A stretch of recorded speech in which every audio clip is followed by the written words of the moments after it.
Hello everyone, welcome back to the channel. Today is day 14. Today we're talking about Chinatown. For information, there are a lot of Chinatowns everywhere. In Europe, in the Philippines, in Thailand, and many other countries. But now, today we're talking about Middle East.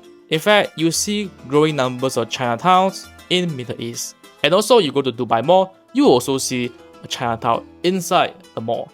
And it's not about just a food street, and in fact, it's part of the multi-billion-dollar real estate projects designed to bring in Chinese investors, traders, and of course, tourists for all around the world. So the announcement was made in the year 2018, that was actually 7 years ago during a visit from China President Xi Jinping. In fact, it shows that this Chinatown is not about just business. In fact, it's about geopolitics. So we will see how China is expanding its influence to Middle East. But the question is, why Middle East? In fact, they are spreading to other regions, not only in Middle East. The reason is that Middle East is also a very important base for the United States as well, because it has a lot of oil reserves, and United States has been looking very closely about the development in the Middle East. It has a military base in Qatar as well. Will China rise in the Middle East worries the United States? The trade between China and the Arab world has exploded over the last 2 decades. In the year 2004, that was more than 20 years ago, it was worth around 300 billion yuan. So in the year 2023, that was 2 years ago, it had grown to 2.8 trillion yuan. So an increase for more than 8 times. So for the first 7 months of 2025 alone, trade already hit 1.72 trillion yuan and about 242 billion US dollars. That's a huge increase for the investment. These are record highs. UAE alone accounts for almost half of all China-Arab trade. And that's why Dubai has become a base for Chinese companies who want to sell goods across the Middle East and Africa as well. Projects like Dragon Mall, the massive wholesale market filled with Chinese premium products, are proof of how important this link has become. So things that when Dubai and Abu Dhabi built a Chinatown, it's not only about the culture, it is about anchoring this economic relationship in physical space. It's a symbol, to symbolize the strong tie between China and Arab, and also of course Dubai, Abu Dhabi, and the whole UAE. And we look deeper. So what is the geopolitical meaning of a Chinatown? People are saying that Chinatown in the past is for Chinese people or community to stay and they group together. But now, Chinatown has different meaning. It is a symbol of geopolitics and Chinese influence. In geopolitics, we often talk about hard powers, military force, weapons, and bases. The United States, for example, has many military bases across the Middle East, as I mentioned just now. So that's how it projects influence across the whole region. So China, on the other hand, uses what we call as soft power. So people are talking about the power and the rise of soft power and how you influence other country and region with soft power, like Chinese culture and also the pop music and all this kind of thing can be some kind of soft cultures. We talk about K-pop, that's also a soft culture from South Korea. So instead of armies, it uses culture, business, and community. A Chinatown is a perfect example of this. It's a place where Chinese language, food, festivals, and lifestyles are visible every day. And it quietly tells the world China is here, and the influence is here, and people are coming. So China is expanding its influence in the Middle East. This matters because it changes how influence works in the Middle East. Middle East is a very important region in the world. And for decades, Western powers, America, Britain, and France dominated the region not only with soldiers, but with companies, banks, and cultural centers. Today, China is stepping into that space, and it's not building like military bases, and it's building shopping malls, ports, and now the entire districts like Chinatown. Of course, it's not built by China, but by the local developers with strong support from China or the local government. So for Gulf countries, the calculation is super simple.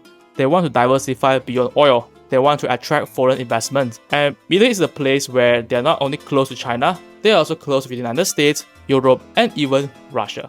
And that's why you go to Dubai, you will see the signboard inside the Dubai Mall. It has Chinese, Russian, Arabic, and English. And you are welcome here.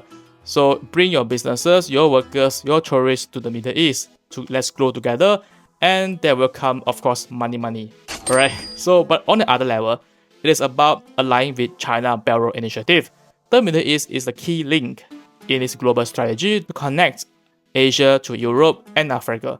When China builds infrastructure like railway, ports, and markets, but it doesn't just move goods, it moves culture and the people.